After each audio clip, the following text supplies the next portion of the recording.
What's going on, Ohio Cannabis Report family? It's your guy, Gerald Moore Jr., founder and host of Ohio Cannabis Report. Thank you guys for tuning in. I want to thank all of our subscribers, followers, anybody who's commented, liked. Please be sure that you subscribe to our channel, hit the notification bell so you know when we post new content. Trying to be a little bit more consistent, making sure I upload some content a couple times a week. So we appreciate all the support. Like I said, I'm doing this out of just the kindness of my heart, the love and the passion for gardening in the industry and the community. So I want to thank everybody out in the community that's been supporting me via Instagram, TikTok, YouTube, and all other platforms, Facebook as well. The cannabis community obviously is a community that has been underground for a while.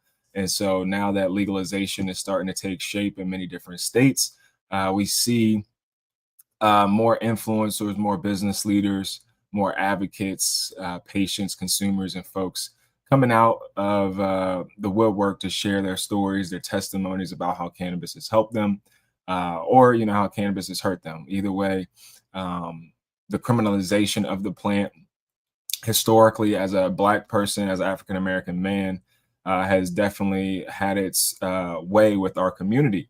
The last 6 decades, there has been an intentional war on drugs that has been waged on us domestically. And the culprit was basically weed, marijuana, right? But now that legalization is happening, obviously you have folks that, think that cannabis is bad. And they're going to speak out against it. The whole time we still have alcohol. We still have opioids, pills, tobacco. And so my mission and my purpose is to end the stigma, right? To educate folks. I don't think cannabis is for everybody, right? I met somebody last night, or I've met him before, or I know this guy, but he follows me on Instagram and said he appreciates my posts and my talking. And he said he's basically allergic to cannabis. So again, like, everybody is not going to benefit from cannabis. And I understand that.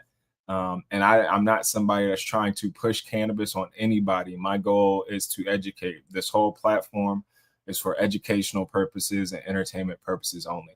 I'm not a doctor, I'm not a physician, I'm not a cannabis cultivator. I am simply a patient, cannabis medical patient, consumer, advocate. I have a degree from Ohio University in healthcare administration. So I have studied. I'm a former Division I All-American football player at Ohio University. I consumed cannabis while I was playing at Ohio University at a very high level, all puns intended. Obviously, at that time, cannabis was illegal, so I was doing it illegally, along with probably 75 to 85% of my teammates. Tried out for the NFL with the Oakland Raiders in 2013. Again, a lot of NFL players consume cannabis. And so for me, I understood early on in my football career, my athletic career, that I had to do things to take care of my body, my wellness, right? Not just physically, but mentally and spiritually. Football and sports and playing ball in college is very taxing. You still got to go to class. You still have to go to study hall. You still have to have a normal, try to have a normal social life. And then you have football. You have weight training, you have film session, you have games, travel, stuff like that. So it's a lot. And so early on, I realized that cannabis really helped me focus, right? Or cannabis helped me to relax after a workout, after a very intense practice. I would come home and, roll up some weed, and that would help kind of relax me, calm my body down, calm my heart rate down, or speed it up, depending on, what type of flower I'm using. But it would also clear my head and then ease the tension in my body. So, you lift a lot of weights, your muscles get tight, your ligaments get tight. And so cannabis really helps with that. I also found out that cannabis helps with inflammation. And so for me, again, being an athlete in a contact sport, when you're hitting and you're running and jumping, your body swells up. And so cannabis has those anti-inflammatory properties amongst a bunch of other properties. And so for me, it's always been personal preference, right? As an athlete, you get prescribed opioids, pills, Tylenol when you're in pain or you're sore, and nobody bats an eye at it. You know what I mean? Like, you can go to the doctor, tell them your symptoms, and that's what they're going to give you. When cannabis really does the same things, but it's not addictive. It's easier on the gut, it's easier on the body, and it's something that you can't overdose, right? Like nobody has ever overdosed on just cannabis. So again, that's why I appreciate it. And it's just been a personal journey of mine. And so I'm just sharing my story, my experiences. Obviously, everybody else has different stories, different experiences. And I think people should share their stories and experiences. A lot of times people try to change other people's minds instead of no, just share your story, share your experience, and maybe other people will fall in line. Um, I'm more of a microdoser. I mean, I enjoy cannabis. I enjoy the plant pretty much on a day-to-day basis. And I don't just consume it orally, right? Like, or through um, combustion, right? So you can smoke it, right? You can grind it up and smoke it. You have vapes, you have edibles, you have pills, tinctures. Then you also have topicals. So now, I'm a little bit older. Topicals are more my thing. You also have vape. So vaporization, vaping of the flower, which is a lot cleaner, a lot healthier than, inhaling smoke. And so obviously with legalization, it has allowed for the development of different products to be able to get cannabis into the bloodstream. Again, smoking isn't good, right? Technically, um, but again, there's multiple ways that you can get cannabis into your body. So that's just my story. Again, I am a published author in Courage in Cannabis.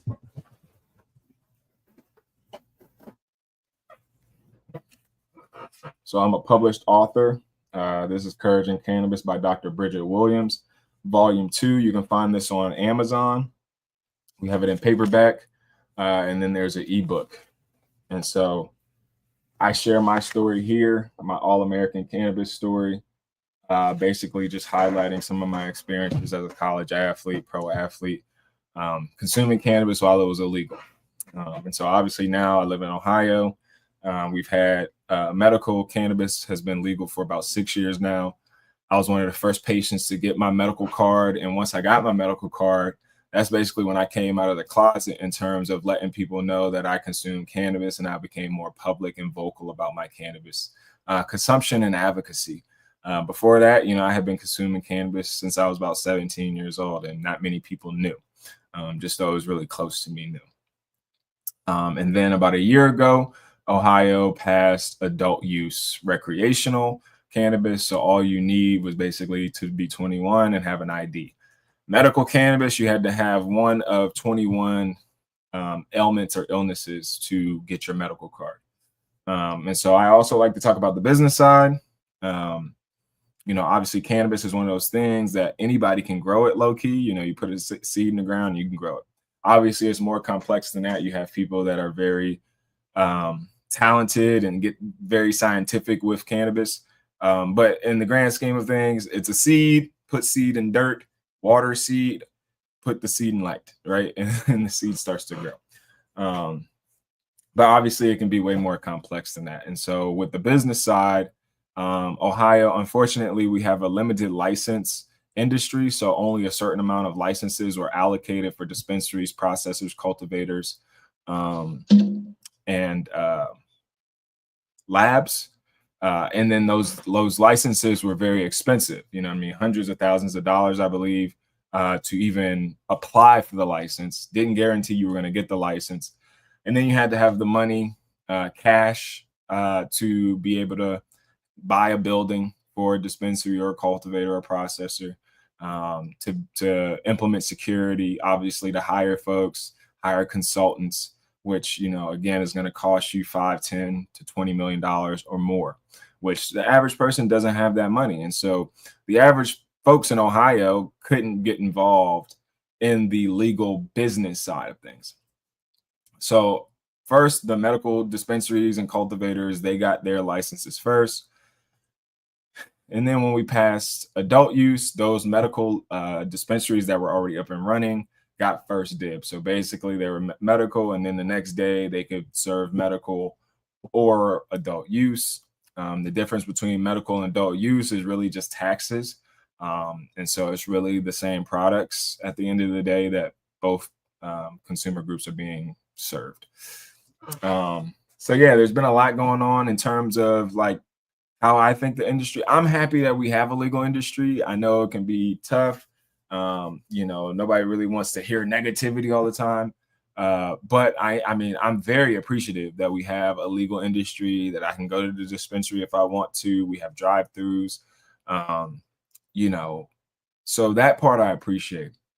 What I don't appreciate about Ohio's industry is the lack of education coming from the state, the lack of education coming from cannabis cultivators, processors, and dispensaries.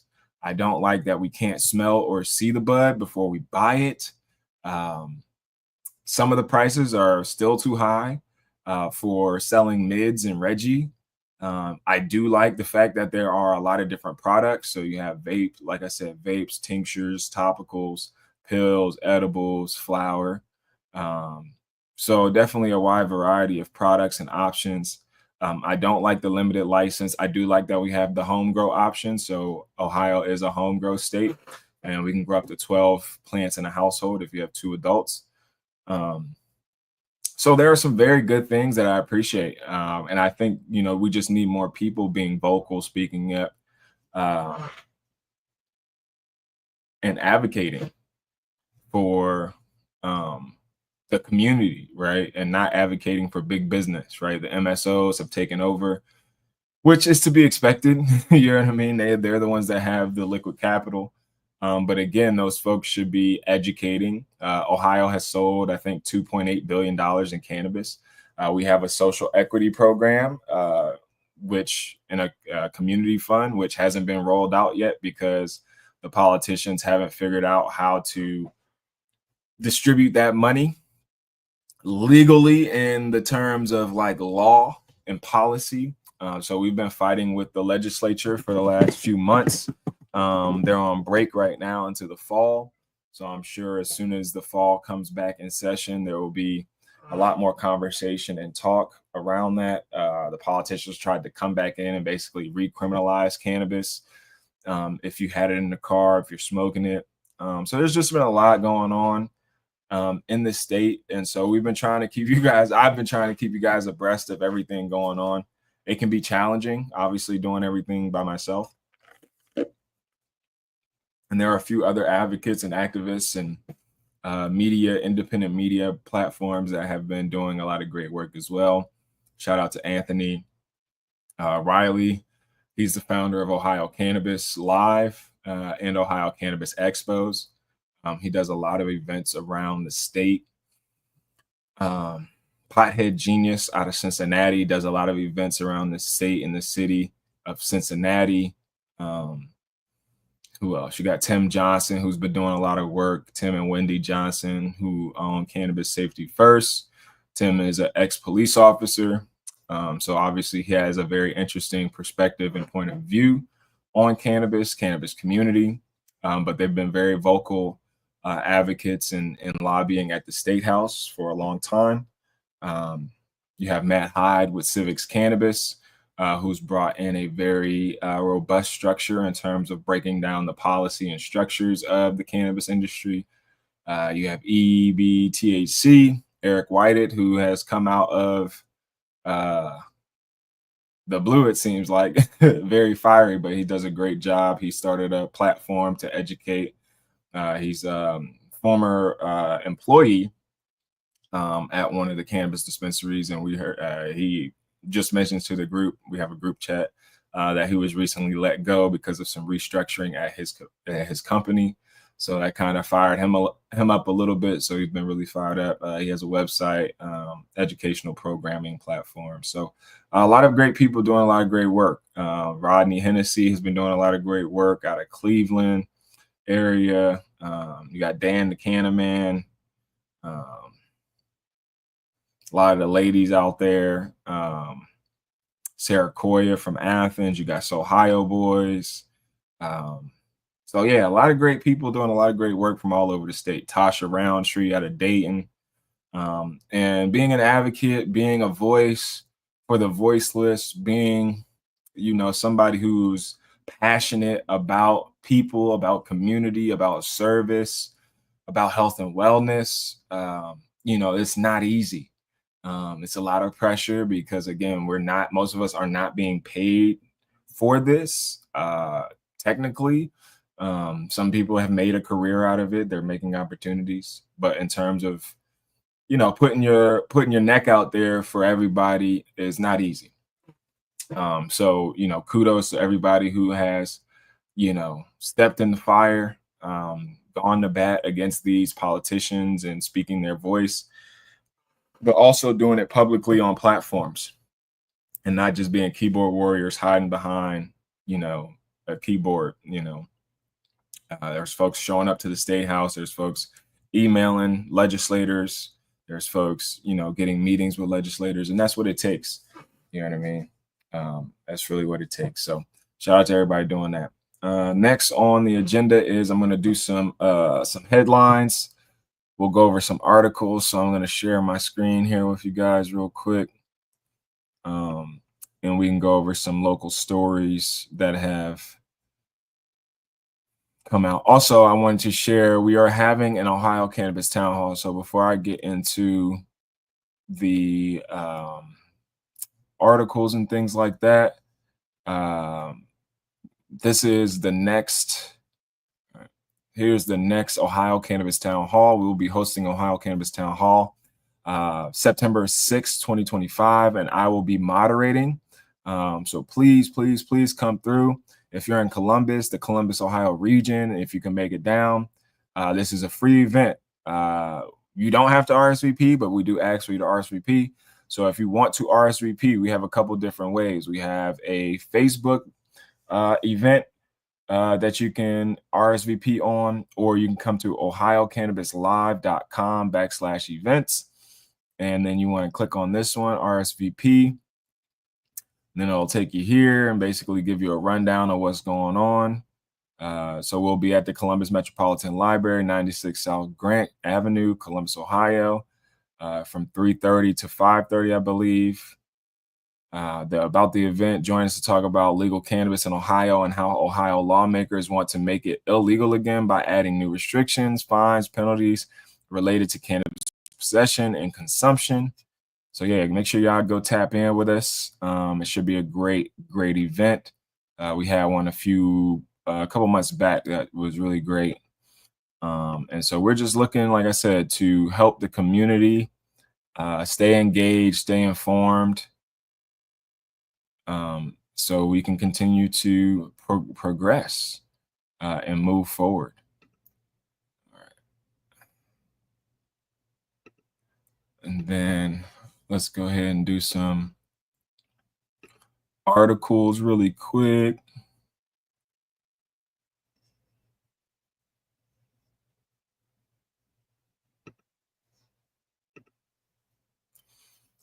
All right, so we'll do some headlines. First, Kentucky cannabis dispensary holds patient drive. Cannabis poisoning is raising, mostly among kids. And, they do these articles, but then they won't talk about tobacco. They won't talk about opioids and pills or alcohol, right? They'll just kind of say, well, cannabis poisoning. Again, parents have to be responsible. You know what I mean? This whole ideology, like we're gonna end this because kids are getting a hold of cannabis. One, parents have to be responsible. Business leaders have to be responsible. Politicians have to be held responsible.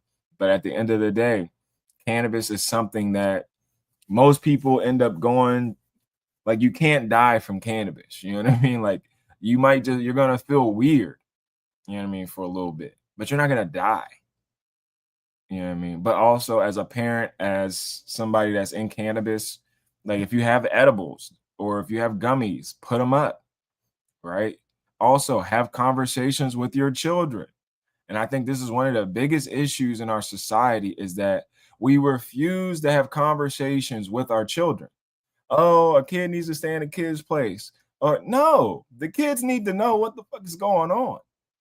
This is the reason why our generation is so fucked up, is because our parents and our grandparents were doing so much shit, and everything was like, nah, isn't this grown folks' business? This grown folks' business. Now we grown, And the shit that y'all was talking about was grown folks' business and fucked up the whole community.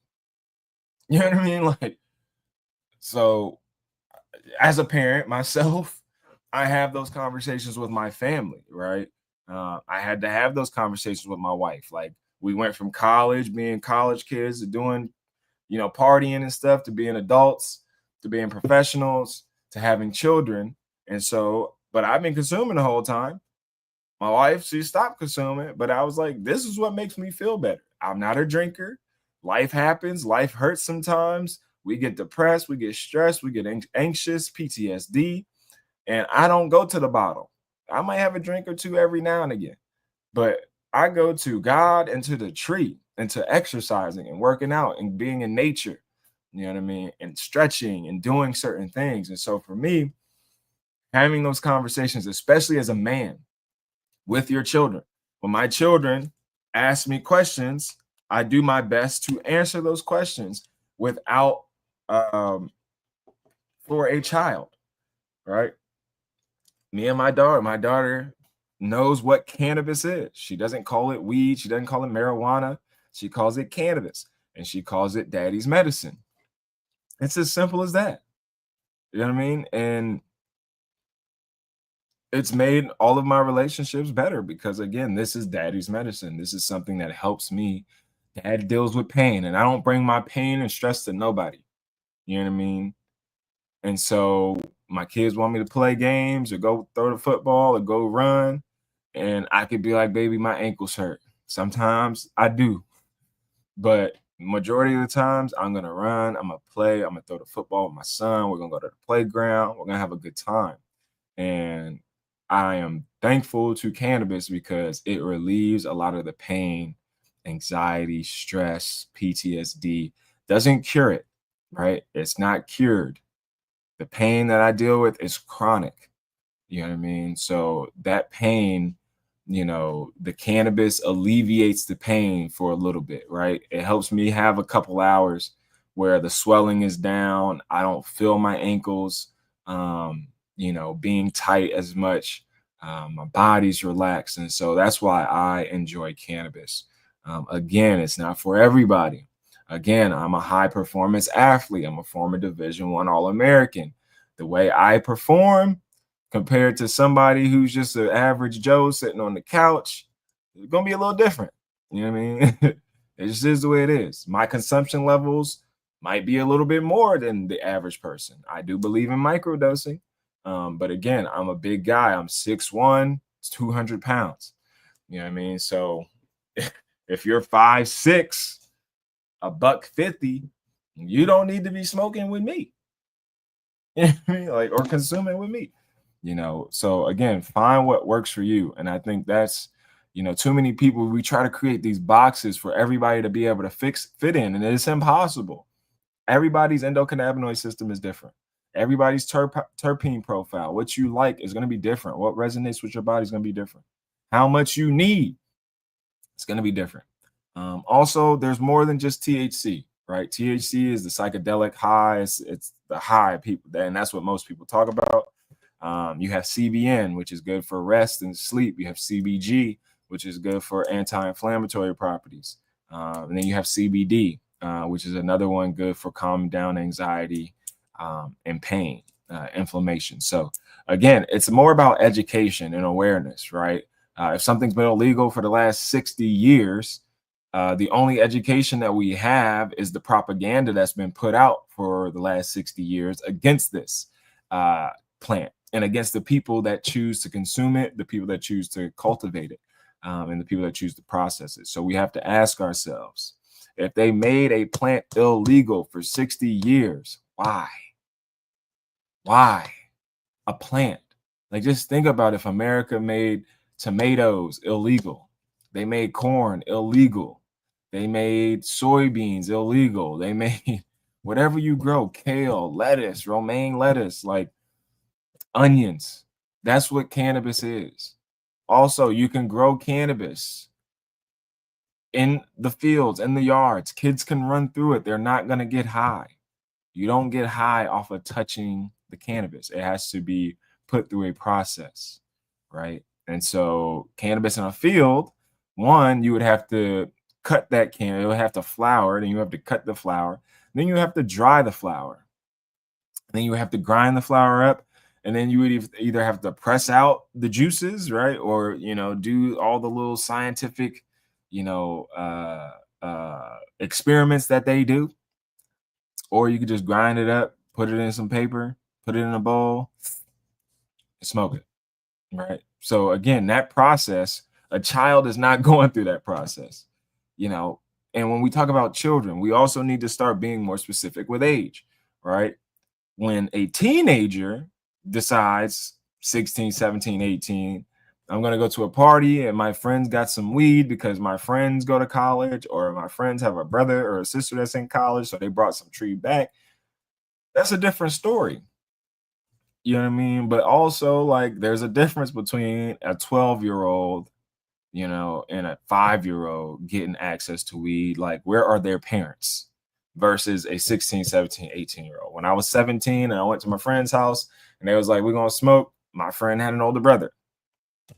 We had the house to ourselves. We had a party. There was alcohol and there was smoke. You know what I mean? At that time, I was 17. I was driving. My friends were driving. We lived in D.C. or PG County, the DMV. So we had access. We were moving. But I was also around a lot of good kids. You know what I mean? So, I knew that I was safe because the people that I was around, I trusted. And I knew that they wouldn't do anything to truly jeopardize their forward progress. You know what I mean? I had a lot to lose. I was a scholarship athlete already. By the time I was a junior, I was committed to Ohio University on a full ride.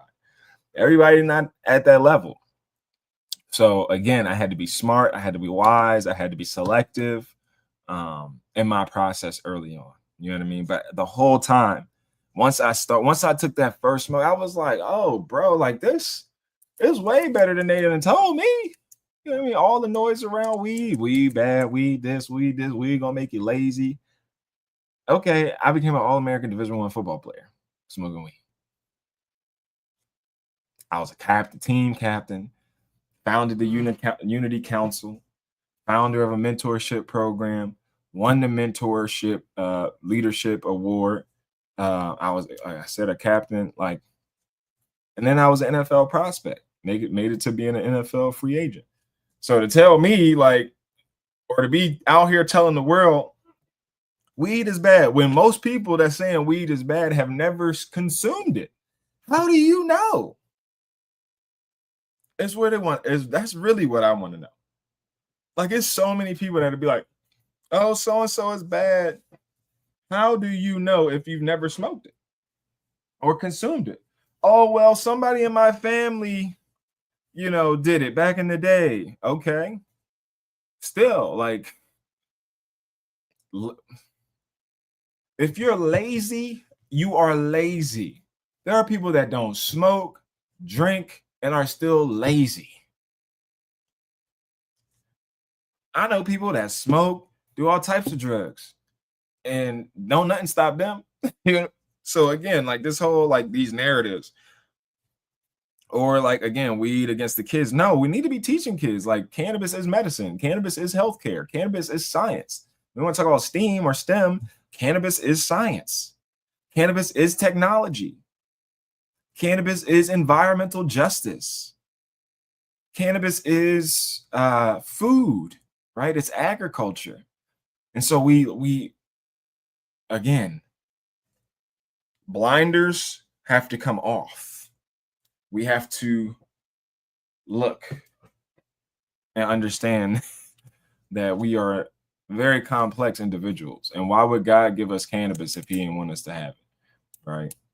So again, I think it's important that we continue to educate folks. I think it's important that we continue to have conversations, dialogue, and keep pushing the boundaries. I'm somebody that's going to push the boundaries and be here to disrupt. So let's get back to some headlines. I know I've been wrapping y'all up for a minute. So let's see. Beaver Dam to open state's first medical cannabis dispensary. Ohio doubles limit. Let's see. Ohio recreational will do this one. Ohio Capital Journal. Ohio's recreational marijuana sales surpassed $702.5 million in first year. Ohio legal weed sales topped $702.5 million in the first year.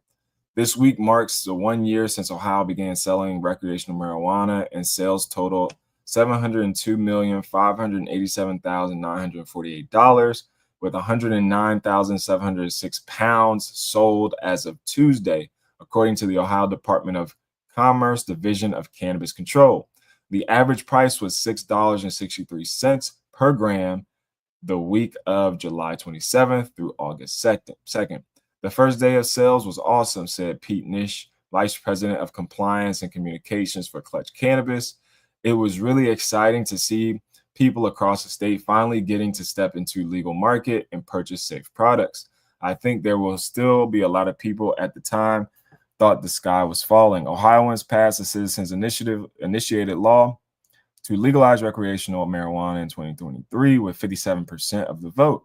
And sales started in August 2024. Ohio lawmakers can change the law since it passed as a citizen initiative, not a constitutional amendment.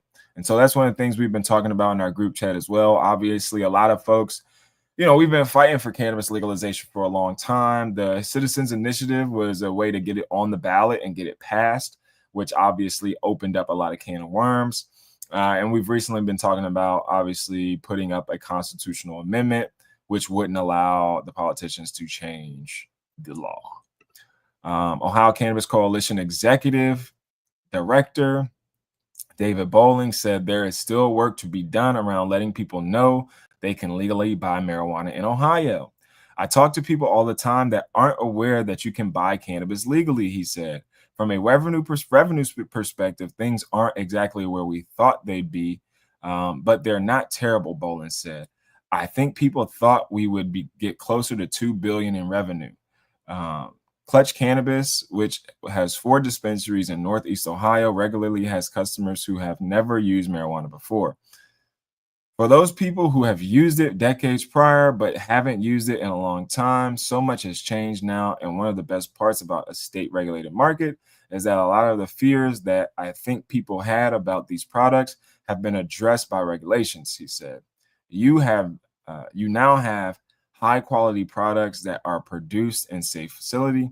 Ohio has 159 dispensaries licensed to sell both medicinal and recreational marijuana, according to the Ohio Department of Commerce. There is currently no limit on the number of licenses for dispensaries in Ohio. Ohio lawmakers have tried unsuccessfully so far to change Ohio's marijuana laws.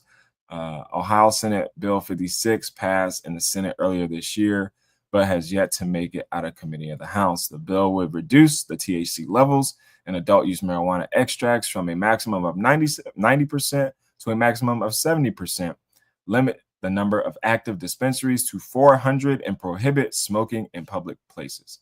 SB 56 would also regulate intoxicating hemp products. Only a licensed marijuana dispensary would be able to sell intoxicating hemp products that have been tested and complied with packaging, labeling, and advertising requirements. The Ohio Department of Commerce would regulate intoxicating hemp products and drinkable cannabinoid products. The 2018 Farm Bill says hemp can be grown legally if it contains less than 0.3% THC.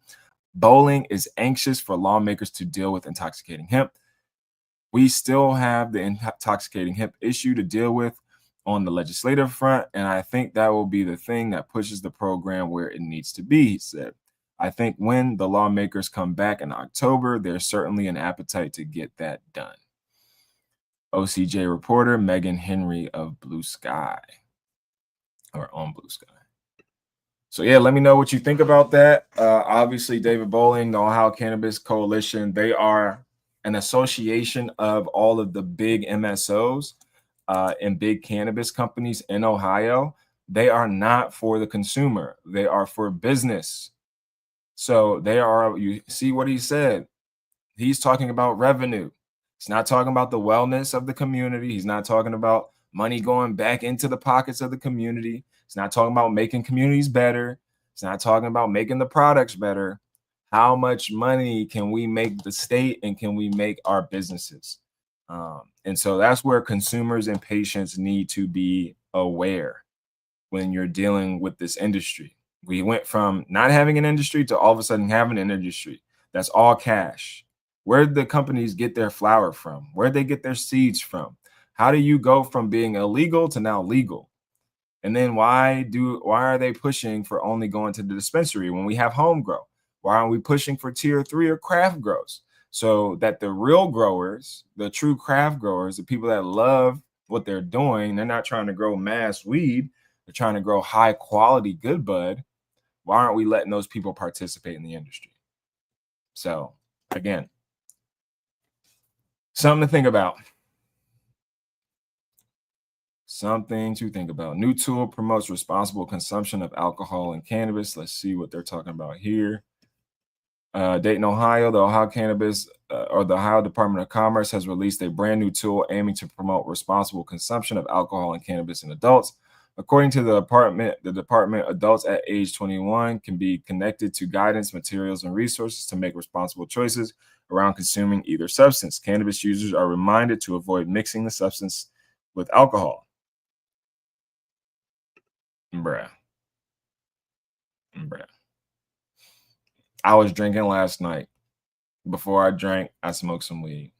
After I drank, I smoked some weed. These people are crazy.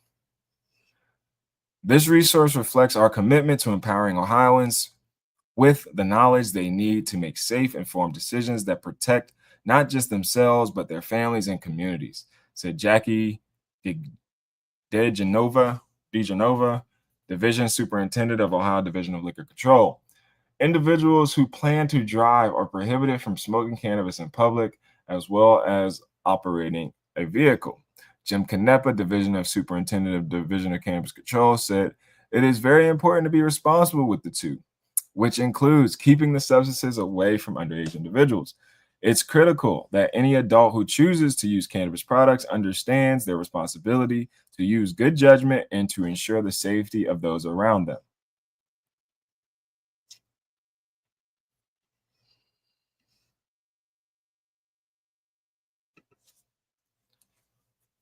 Bativa PD to crack down on unlicensed cannabis shops. This is New York.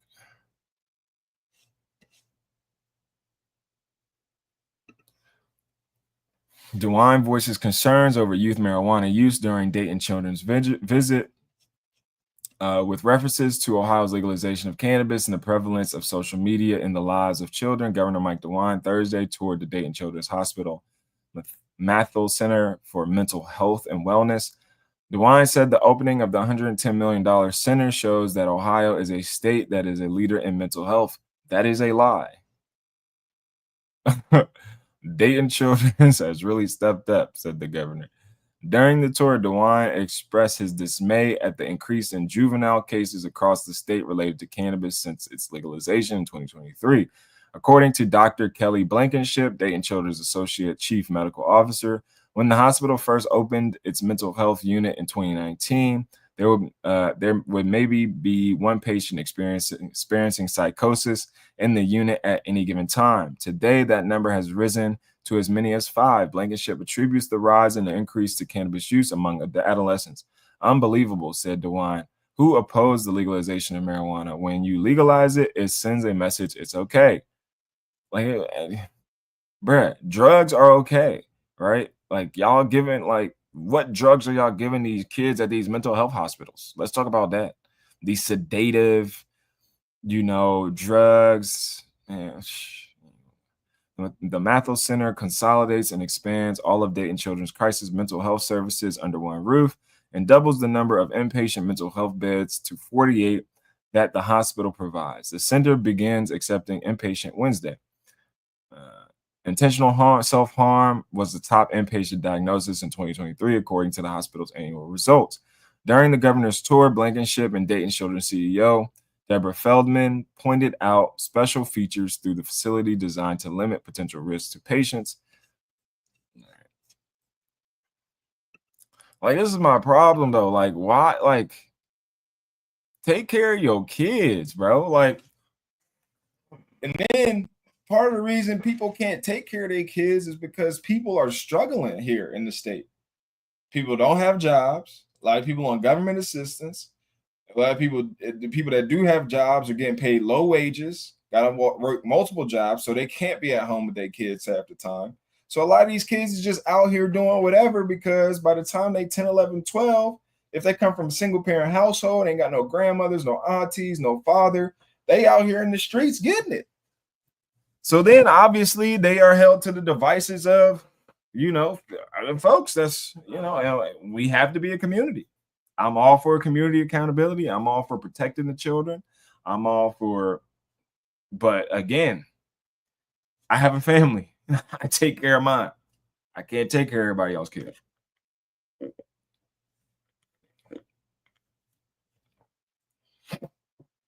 And we living in some crazy times these days too, where I can't even talk to these kids.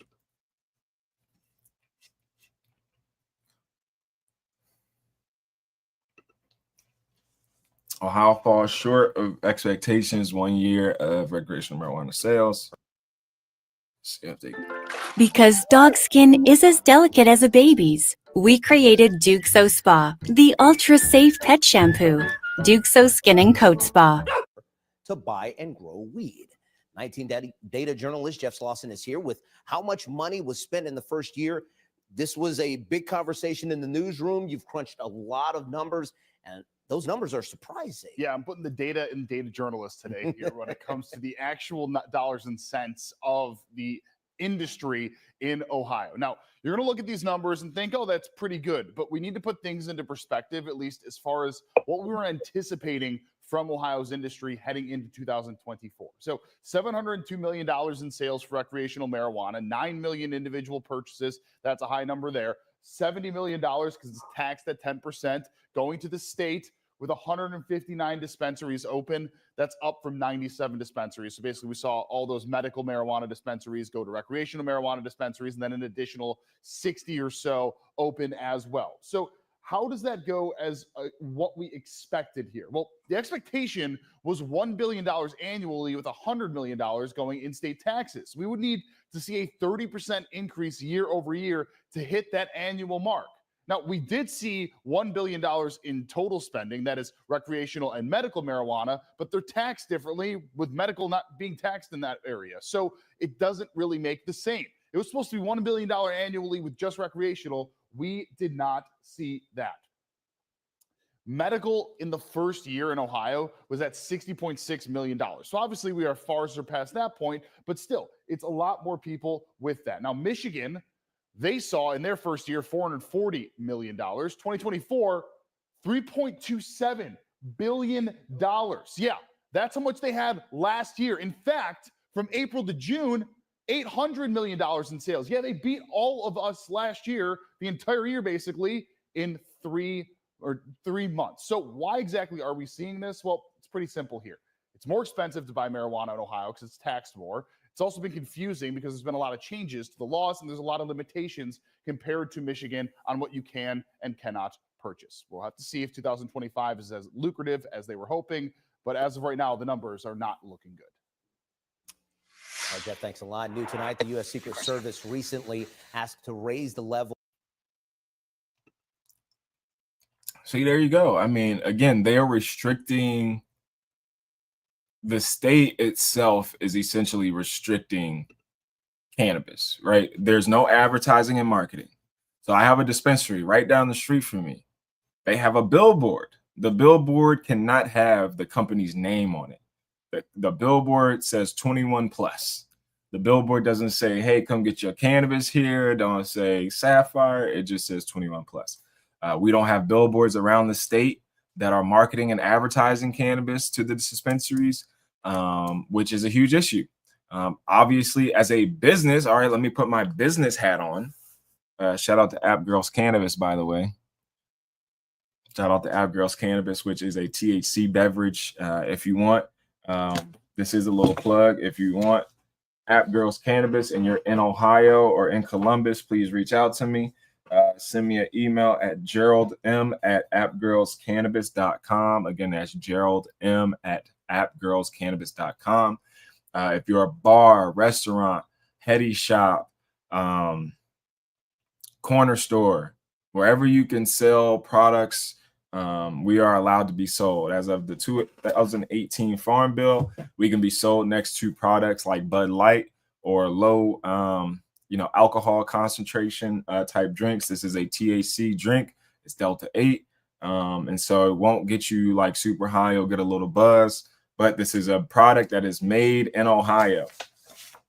Small batch, made in Ohio. We got 4 flavors. We got half and half. We got strawberry lemonade seltzer, and then we got the black cherry. And we also got a lemon lime. We got 5 milligrams, 25 milligrams, and 50 milligrams. So again, if you are a shop, hit us up. We're trying to get these out so people are aware of the brand and know that we exist. But again, with hemp can market.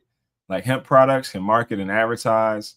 But in the Ohio cannabis industry, they can't market and advertise. They can't really do things on social media.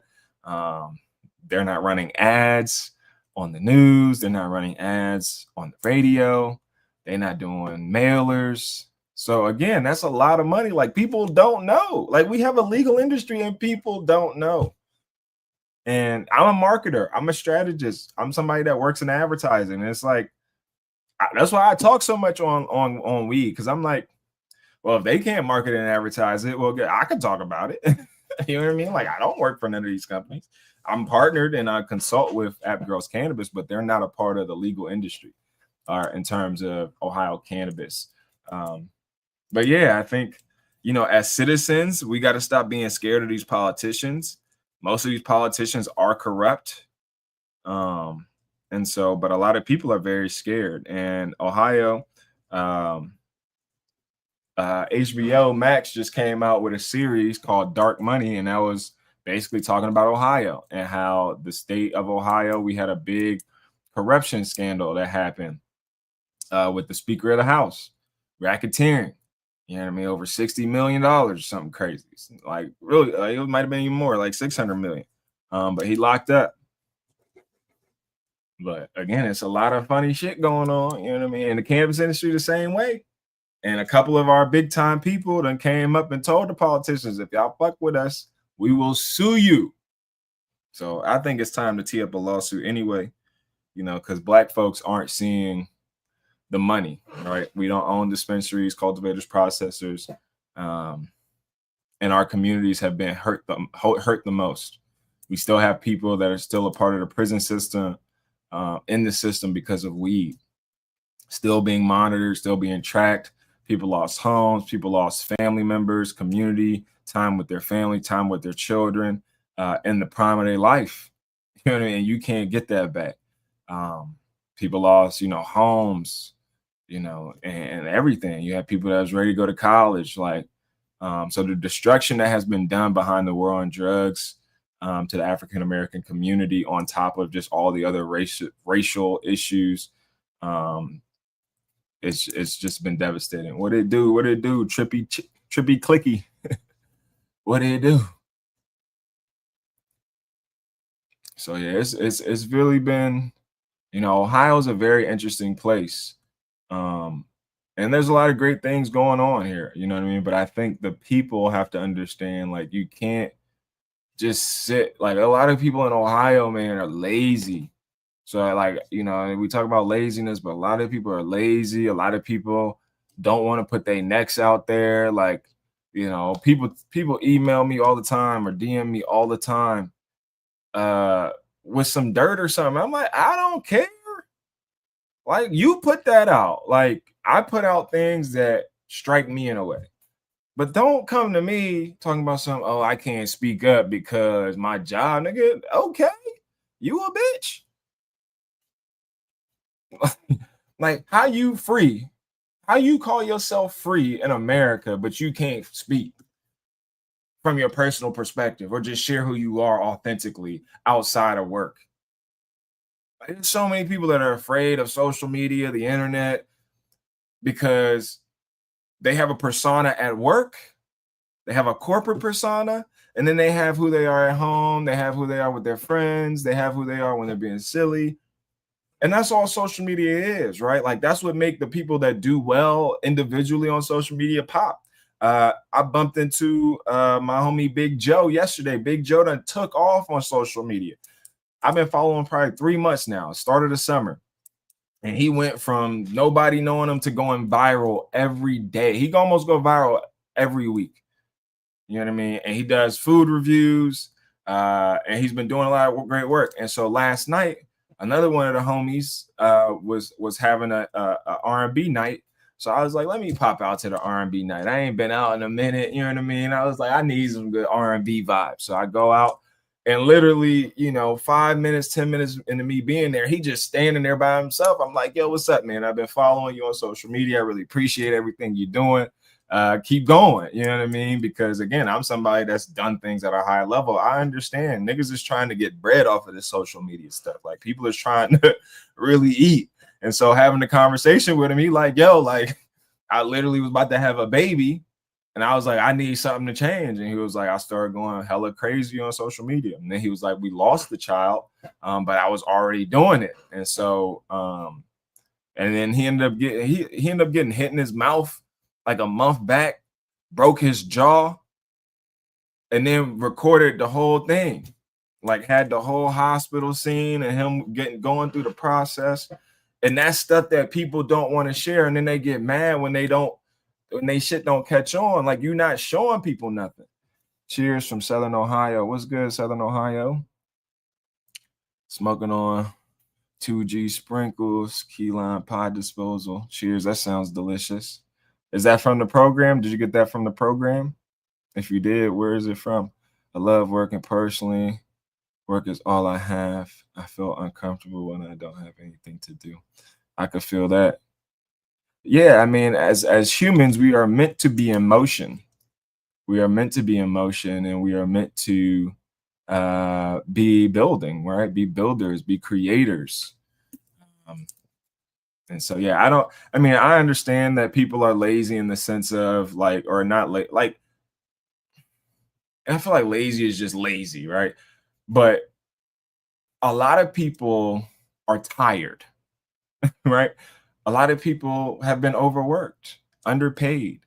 A lot of people have physical ailments and issues, right? And so I don't want to discount any of those things. A lot of people are dealing with grief. People are dealing with trauma.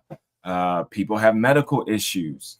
So I want to get that out of the way. And I think it's important when we talk about cannabis, we have a more empathetic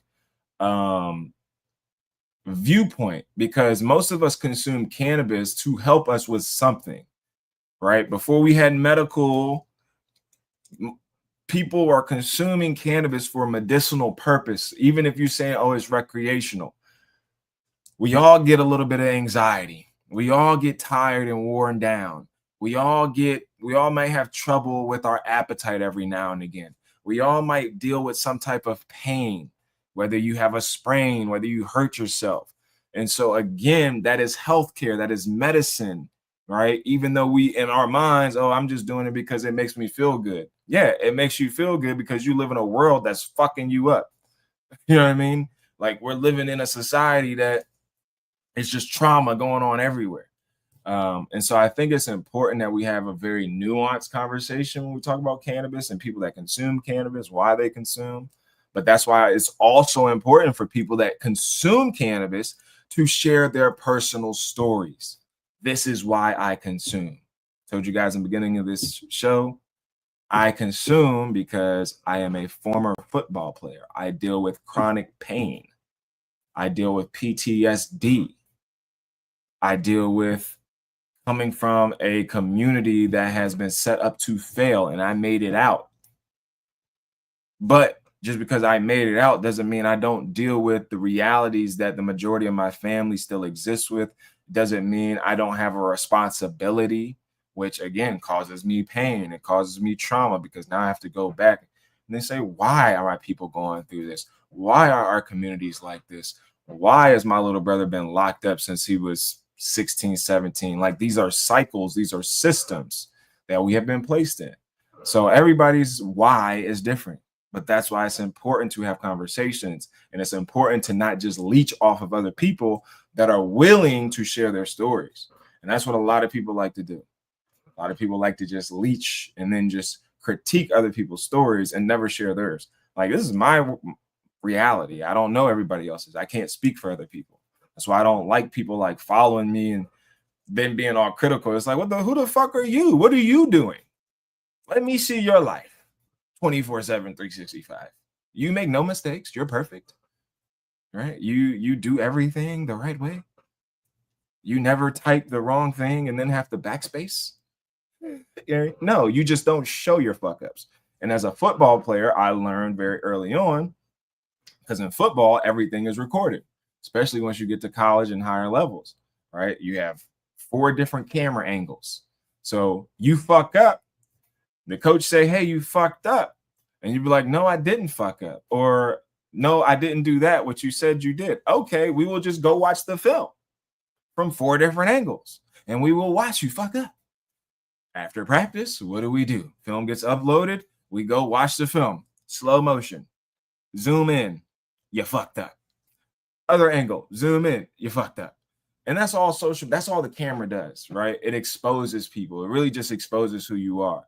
And so with social media, the internet, a lot of people are just getting exposed, right? A lot of systems are getting exposed, right? A lot of people are getting exposed, and businesses, it's unauthentic, right?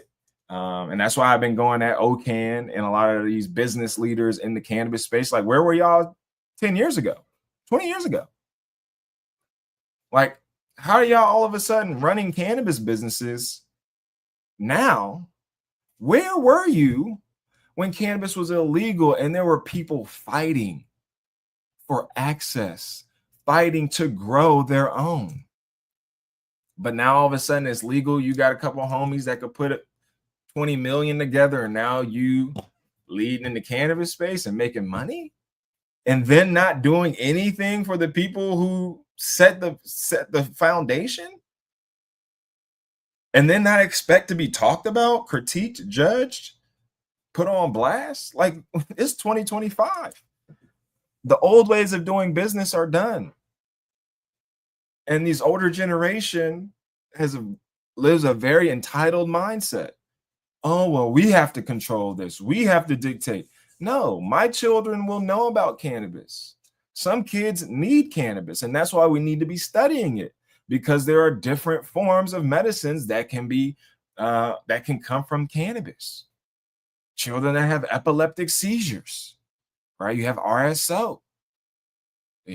All these kids dealing with autism and ADHD, but we'll give them kids Ritalin and all this other shit. But weed is bad. It's natural, but you will take a pill that you know nothing about what's in that pill.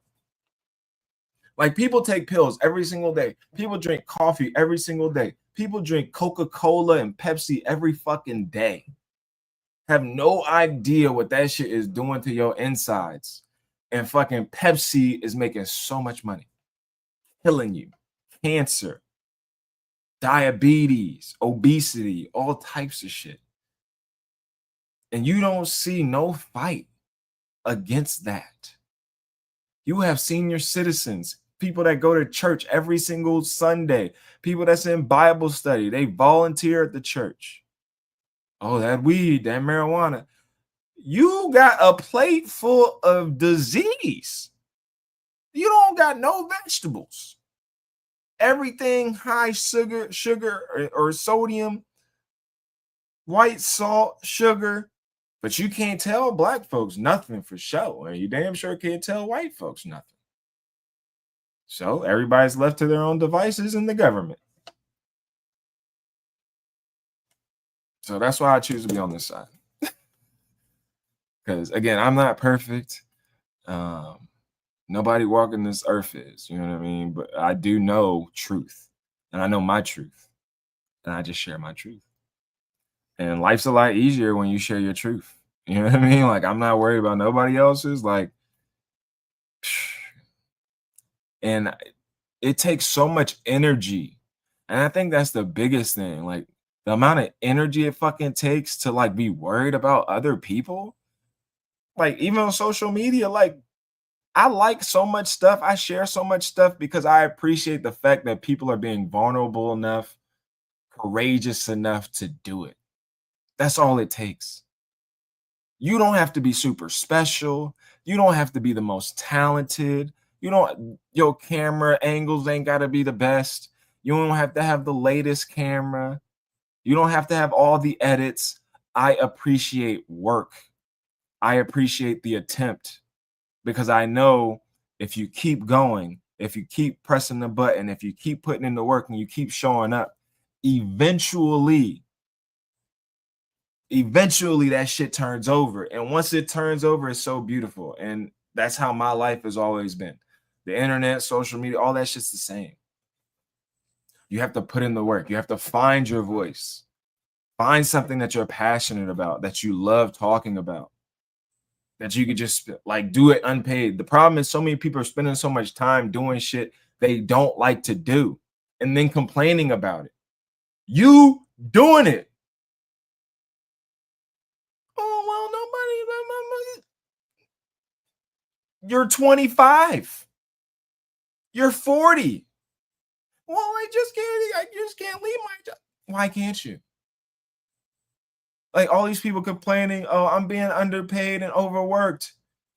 Look at your job description and see if you're doing anything beyond your job description. Stop doing things that are not in your job description and then being mad when you don't get a raise. They didn't tell you to do that. Oh, well, I'm just a hard worker. All right.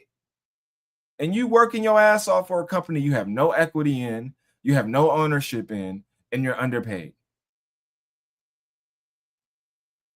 But oh, your manager asked you to do something. Nigga, that's not in my job description. What you gonna do? Fire me? Okay, if you fire me for doing something that's not in my job description, I will sue you. But they got y'all so fucking confined in these corporate jobs. Y'all get all buddy with your work people, and oh, we're a little family, we're a work family. Whole time, y'all little friend group, how much you make? 45, 50, 60. All right, they're gonna go in there. I make 75. You don't even know. I'm making 100. You don't even know. Get all buddy. Like y'all in these corporate jobs to be slaves. As a business person, like I appreciate AI because I don't want people low key working for me. You know what I mean? Like that shit just sound weird.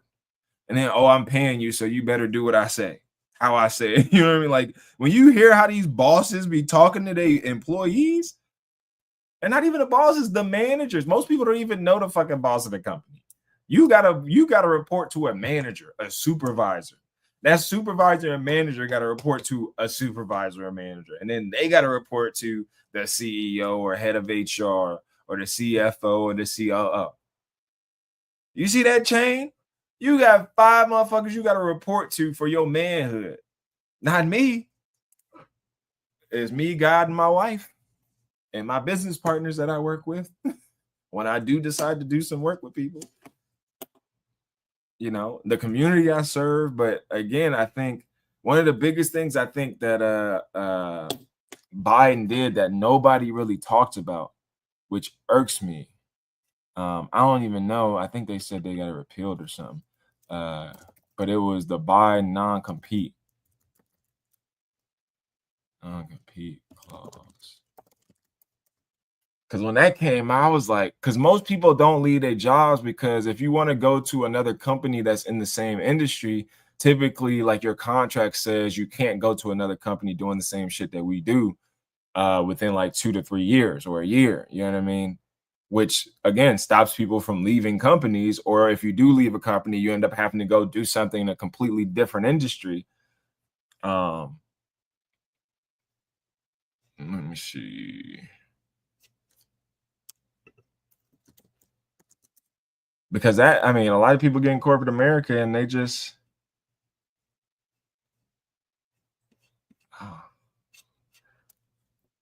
why isn't it coming up? Oh.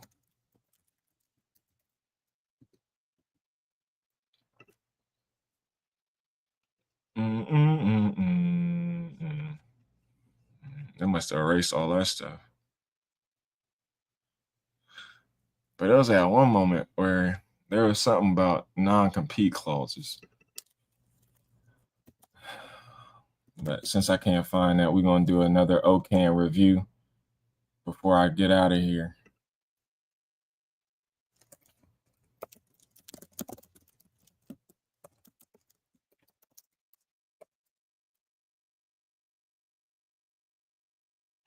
Oh, my safe search.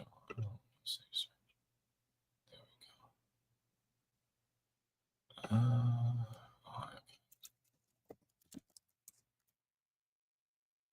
Hey, John, can't even find no. Oh, that's because it's news. I'm tripping, y'all. I'm tripping. It's the weed. So this is OCAN, Ohio Cannabis Coalition. So they're working to enhance and improve the Ohio cannabis industry for the business folks, of course, like I said before. So again, everything they do is for big business, really. Let's go to their members. The power behind OCAN. So these are all the folks. These are the members behind OCAN. Buckeye Relief, Amplified, Clutch. These are all the major dispensaries and cultivators, the big business owners, the MSOs. MSO stands for multi-state operators. There's some local folks in here, but a lot of these, organizations, they've had to have $10 million, $20 million, put $50 million put into these projects, right? And which I understand. You got France Ward, Cresco. Yeah. So again, there's 159 dispensaries. So you could tell like these are just some of the players. And so they do a lot of lobbying work for this company, right? Or this association basically is the lobbying arm for the executives of these companies. So that's what this OCAN is. They are the the lobbying firm, the lobbying arm for the cannabis companies. So the things that they are going to the state house for is for more power, more control, more limitations, so they can, squeeze out the patients and consumers and get much of their money back without having competition, right? That's why they want to ban hemp.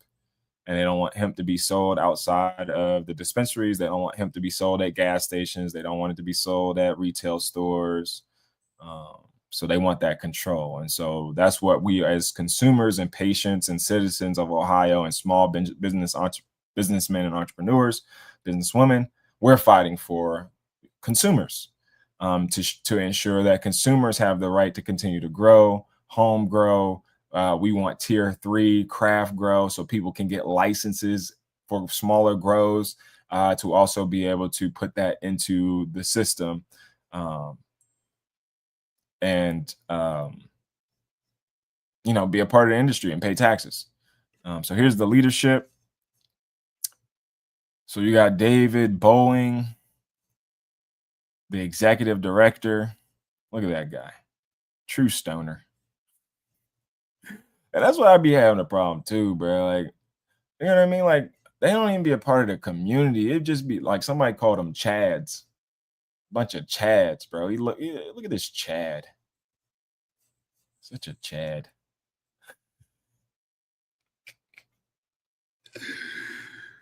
And I'm the type of person, like, I like to smoke with, like, pretty much anybody. He don't even look like he'd be fun to smoke around, bro, or consume weed around. Like, he blowing my high right now. All right. Let's read his bio. And then email these people, man. Like, this is what people, citizens, like, you could email, like, he got the email right there. I email him. I am going to email him because I need to talk to him. I need to have a face-to-face. I'm going to be smacked out of my mind, too. And it's going to be a business meeting, too. Bet. So David Bowling became OCAN's executive director in late 2024, following his tenure deputy superintendent of the Division of Cannabis Control. So y'all see how this works. The Division of Cannabis Control is operated by the state, right? OCAN is a separate entity. It's a nonprofit. It's a 501c6, I believe.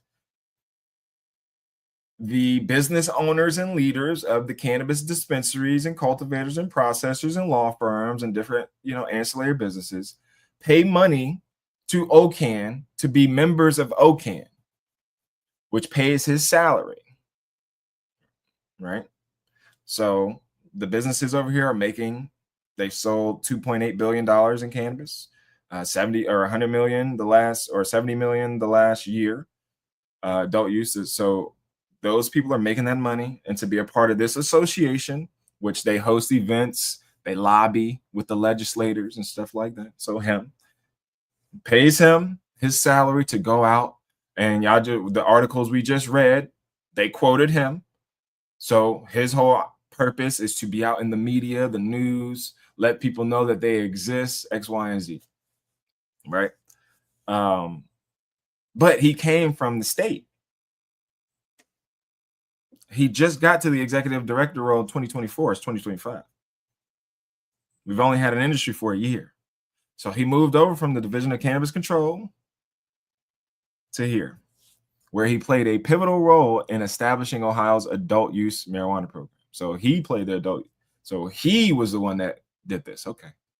With a background as Deputy Chief Legal Counsel for the Ohio Department of Commerce. So lawyer, I'm going to assume, if he's Chief Legal Counsel, which is why they try to do everything with language, law. But what they don't understand about cannabis is Mother Nature, not man-made law. You can't control a plant. Like, what if everybody start growing their own weed? Everybody grow weed. I think everybody should grow 12 plants. You have 12. You have 2 adults in your household, grow 12 plants. Even if you don't have two adults, because guess what? If all of us grow, they can't stop us. They can't stop all of us. And we live in this state. We pay taxes. We work in this state. This is our state. Over 57% of Ohioans voted for the legalization of cannabis, adult use cannabis. More people voted for adult use cannabis than voted for Mike DeWine, who's the governor. Like, once you start really understanding the breakdown, it's like, bro, like, get these Chads out of here. He brings extensive legal and regulatory expertise. Chad. Bowling is dedicated to supporting OCAN's members' success in a responsible, regulated market while championing the broader cannabis industry. I haven't seen him once champion the broader cannabis industry, because the broader cannabis industry would include tier 3 craft growers. The broader cannabis community would include people that have been incarcerated or impacted by the prison system because of cannabis. The broader cannabis industry would include African Americans participating at the highest level of the cannabis industry. Championing and supporting the broader cannabis industry would ensure that money, resources, access, education, tools is getting into the communities most harmed by the war on drugs. Is that happening? Is OCAN doing that? No, they're not. So it sounds like liars, thieves. And don't let the smiles fool y'all. You know what I mean? Don't let the headshots fool y'all. Start calling these people out. These people have a responsibility. You don't get to just be high and mighty executive director.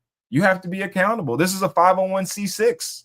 You have to be accountable. Let's see the numbers. Where are you spending the money that you're receiving? Since you're a nonprofit.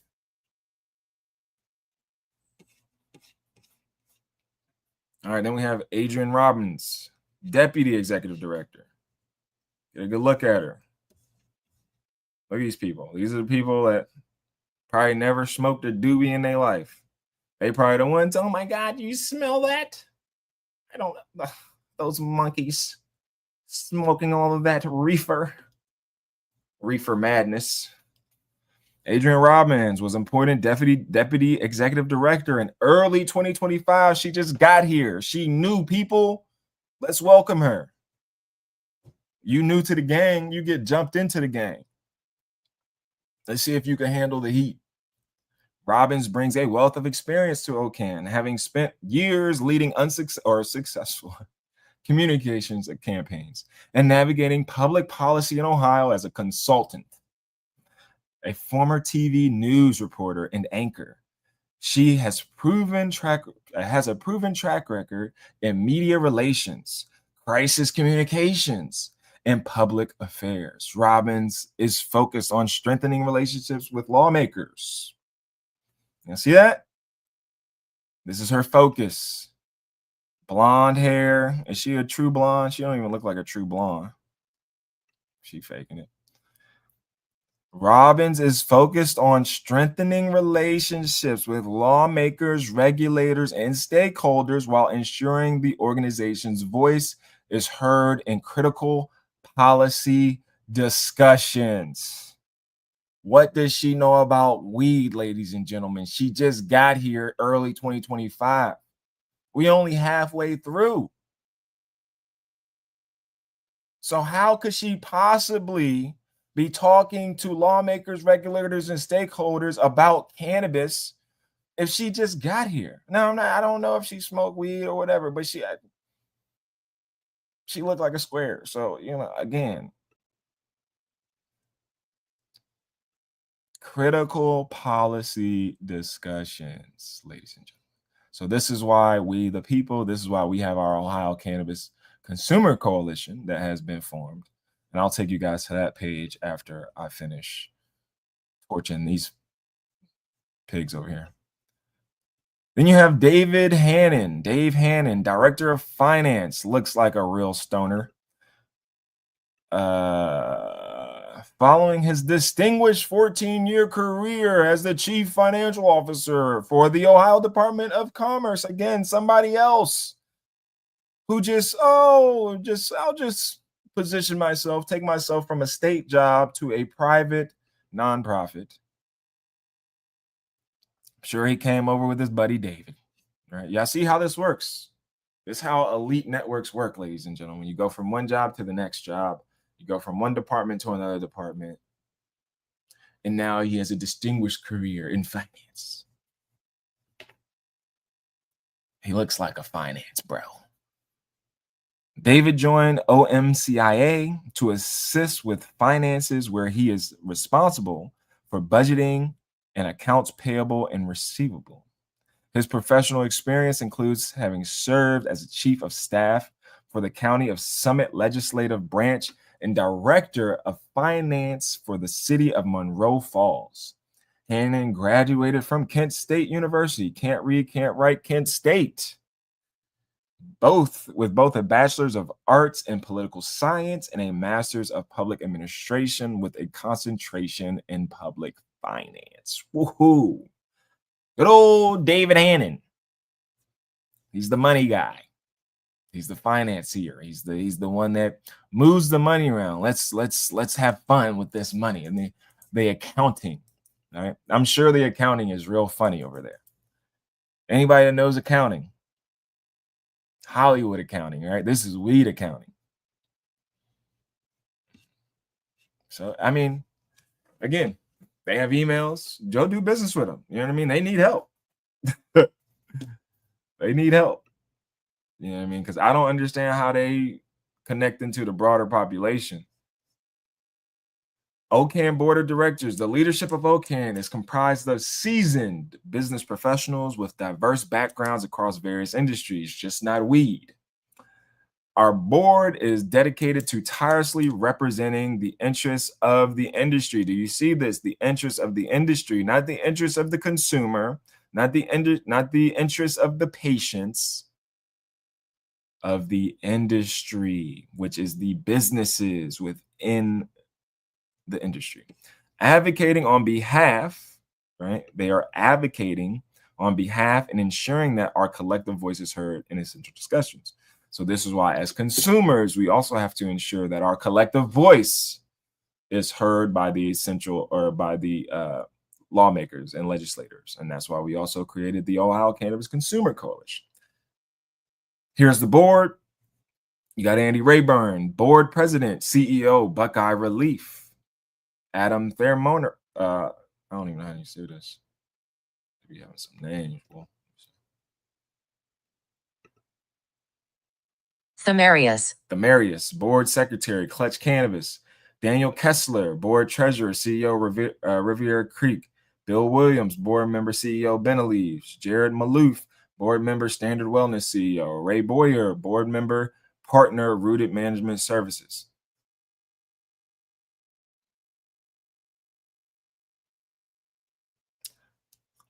The information provided on this website does not and is not intended to constitute legal advice. Instead, all information, content, and materials available on this site are for the general informational purposes only. Information on this website may not constitute the most up-to-date legal or other information. This website contains links to other third-party websites. Such links are only for the convenience of the reader, user, or browser. So let's also just go check their socials out real quick. Let's see what they're doing on social. 196 likes, 269 followers. Oh, they have a phone number. Should we call the phone number?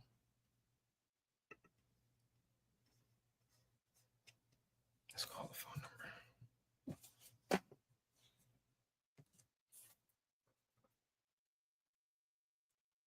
Let's see. 44075.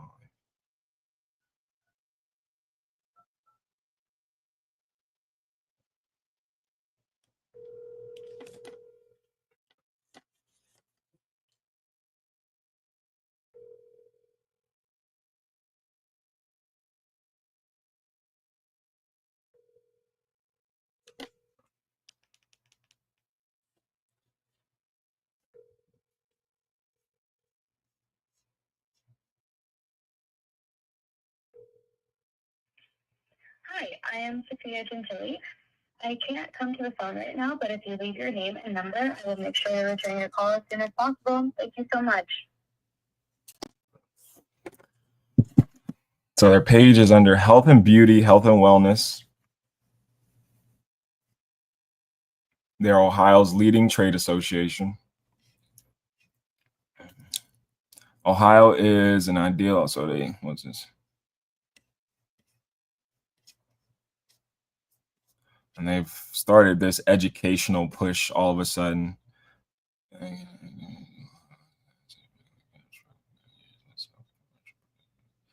Set it up over the next years. Humbly appreciate everything you do. And like they're trying to push people to go to the dispensaries, which like again I have a problem with. Like you have people that can actually grow really good cannabis. Like that's where I fell in love with cannabis in college because I was in Athens, Ohio, which everybody in Ohio, or you should, you know about Meigs County Gold. And so, I mean, it was some of the freshest cannabis, I mean, I've ever had. Super tasty, super terpy, like always fire. So I fell in love with cannabis, right? But people in Meigs County that's Appalachia. You know what I mean? And so Appalachia is poor white folks. You know what I mean? Just to put it blunt. So again, they are due for social equity as well. And so this is their social media or their Instagram. Look, 329 followers. Pathetic. But they don't want people to follow them either. Because again, transparency and authenticity is key in social media. So they have 69 posts. A little freaky on that side, huh? 186. They're following 186 people. Let's see who they're following. So they're following Ohio Cannabis Summit, You Be Good, Riviera Creek, State Rep Cindy Abrams, Forestry, Ohio Classic, Columbus City Council, Downtown, Last Prisoner Project, Ohio Dems.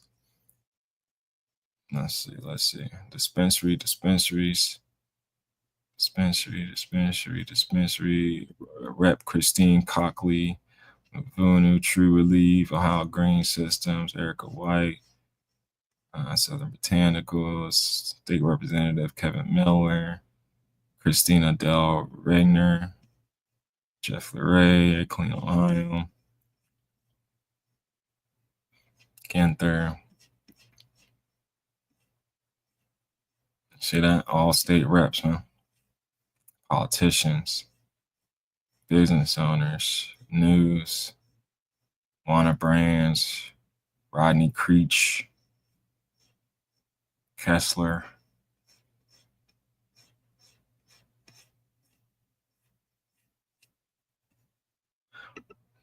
And we exposing y'all today. Exposing y'all. Stay on y'all toes. Go to check that LinkedIn. And this is for informational and entertainment purposes only as well. You know what I mean? Like at the end of the day, I don't know these people. I've never met none of these people. But right now we on opposite sides. So, you know, if they want to have a conversation with me, we could do it. You know, I'll reach out on some business stuff soon. So here's their page.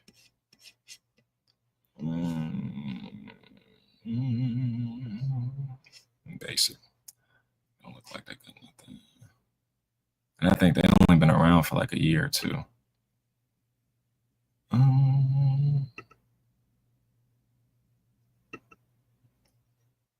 Let me see. I'm sorry, I'm taking it to the city of Lakewood. Trying to get Lakewood to sue the state of Ohio for the tax money. I love that. That's what we need to be doing. Peace, Anthony. Yep. Appreciate you for tapping in. Yeah, I mean, cities should be suing. We might have to, you know, class action lawsuit. Because they playing funny. Ohio Cannabis Consumer Coalition.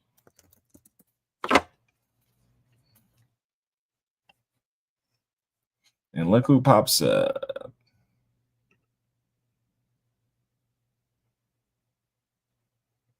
Oh, I gotta take a picture of that. I love that.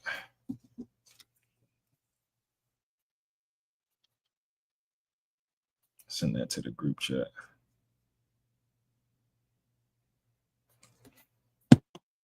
So we 1 and 2. See you shortly to stop the steal of our rights. Look. By this picture alone, we got more people in our coalition than they got.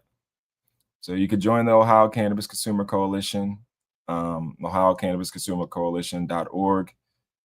Join the team, man. It's a rowdy bunch, eclectic bunch of different people, you know, all different sides of the spectrum. It could be a lot sometimes. It could definitely be a lot. We've had some meetings, some group chats. You know, again, a lot of big personalities, small personalities, vocal. I think most people want very similar things, right? They just speak to it differently. So here's our coalition website. The mission: the Ohio Cannabis Coalition is dedicated to advocating for the rights and interests of cannabis consumers in Ohio. We strive to provide a platform for education, community interaction, and support for our members, groups, and people to follow. So here you have helpful resources to stay engaged, participate, and other members to follow. So you have the official OCC Facebook group right here. You have really good growing group called Grow Book. So this is all Facebook. Grassroots Ohioans is a good one to follow and support. Here's a bunch of different Instagram pages. You got Civics Cannabis, EBTHC, App Girls Cannabis, Ohio Cannabis Live. Look, we made it on there. Ohio Cannabis Report. Just a Vet 11, Grassroots Ohioan, Dan the Cannon Man, Cannabis Museum, absolutely. So shout out to everybody on this list, man. We got a lot of people that are doing a lot of great work. Influencers, podcasters, brand ambassadors, marketers, lobbyists, industry workers, people that just love cannabis. A lot of people involved. So shout out to everybody doing great work. Here's the YouTube. So you got Ohio, Rodney Hash. He's been doing a lot of great interviews lately at different events. You got Ohio Cannabis Live. You got us, Ohio Cannabis Report. Look, we up there live already. That's dope. Then you got Discord. We got a group on Discord. And then we got Substack. They can add me on the Substack. Because we do have a Substack. Make sure you guys check us out. I just started a Patreon as well, so that'll be coming out. I'm gonna try to do a Patreon once a week. I'm gonna turn some of these videos into Patreon content as well. So here are some of the brands that we care about, that care about the consumers' rights and rights of others. App Girls Cannabis, 420 Craft Beverages, Friends and Family, Premium Hemp Products, Cool Digs, Cannabis Museum, Flower Factory, Recommended Company here. Then